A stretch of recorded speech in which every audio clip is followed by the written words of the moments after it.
Stigmata are bodily wounds, scars, and pain which appear on the human body without any known source. These wounds are said to correspond to the crucifixion wounds of Jesus Christ. Body parts, such as the hands, wrists, feet, near the heart, and the head, are often damaged without apparent cause. Only the deeply religious are said to be able to receive the stigmata, and over time, women have been involved in an overwhelming majority of these cases, comprising around 90% of the 250 alleged recorded cases.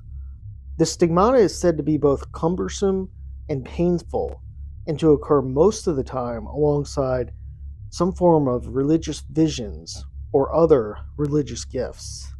Still, stigmatics and people of faith view this affliction as a blessing, not a curse.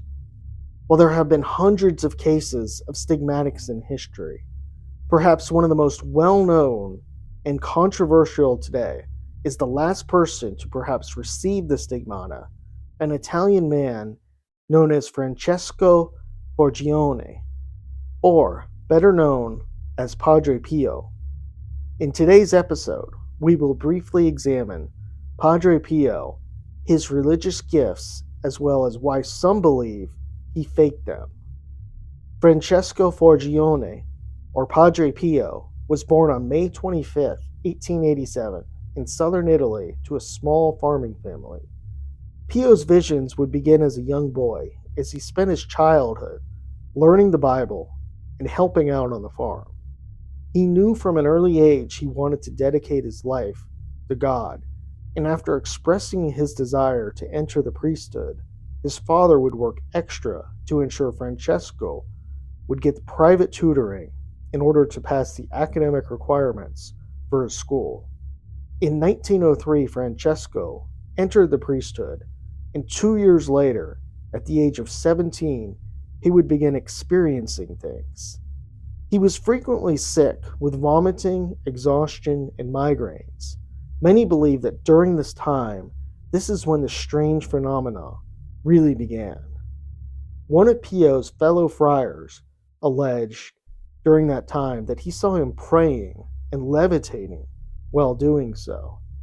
Despite his health issues, Padre Pio finished training and was ordained in 1910. That year, Padre Pio first began noticing red wounds appearing on his hands, and strange phenomena would progress until he experienced the full stigmata in 1918 as he prayed in front of a crucifix in his monastery's chapel. Pio himself preferred to keep the stigmata private, often wearing gloves, but in 1919, word spread and people flocked to his community, the region of San Giovanni Rotondo, attracting hundreds of followers. It is said that blood from his stigmata wounds smelled heavenly as well, like perfume. Although he would be affected by the stigmata up until his death, 50 years later, it is said Padre Pio was blessed with several other gifts as well.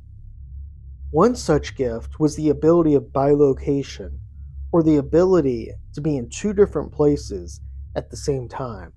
When asked about it, Padre Pio acknowledged it had happened, and though it happened to him, he didn't quite understand why it did. One other gift was the ability to heal. Perhaps the most famous story of his healing ability comes from Gemma de Giorgio, a Sicilian girl who was blind.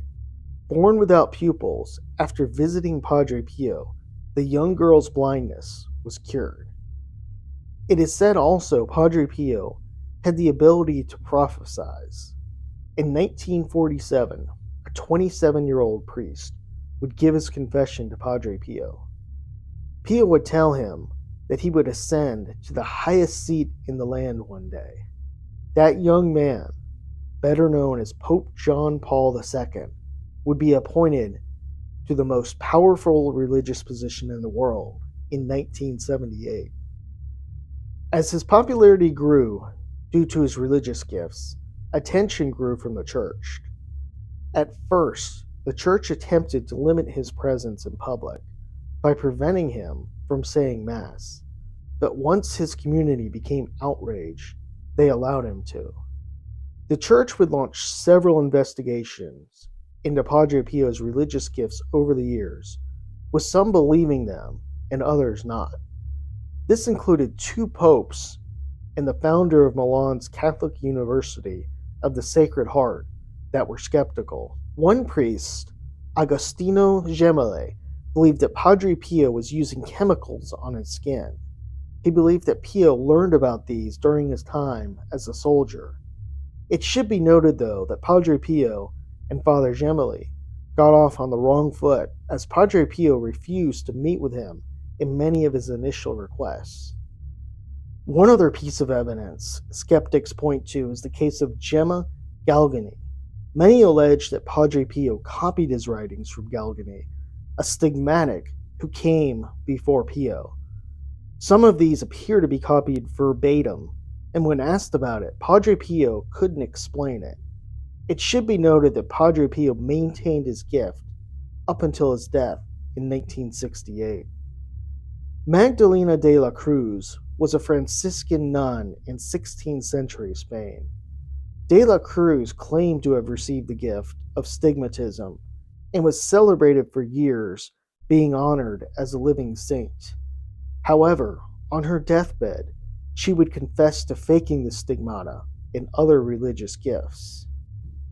Today, stigmata is viewed as a controversial subject. Skeptics view it as something difficult to verify because there hasn't been any confirmed modern cases in recent memory. Stigmatics from the past can't be examined thoroughly as their bodies are surely decomposed.